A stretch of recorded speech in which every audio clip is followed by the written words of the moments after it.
دریائے چناب، ستلج اور راوی میں انتہائی اونچے درجے کا سیلاب آیا ہوا ہے، جس کے باعث نارووال، گجرانوالہ اور دیگر نشیبی علاقوں میں شدید خطرہ پیدا ہو گیا ہے۔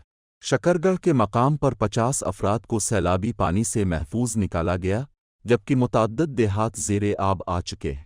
فصلیں تباہ ہونے اور زمینی رابطہ منقطع ہونے کی اطلاعات ہیں۔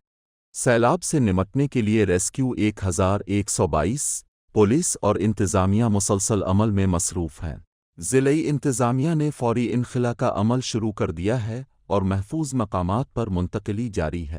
وزیر اعظم شہباز شریف نے وفاقی وزراء کو متاثرہ علاقوں کا دورہ کرنے اور امدادی کارروائیاں تیز کرنے کی ہدایت کی ہے۔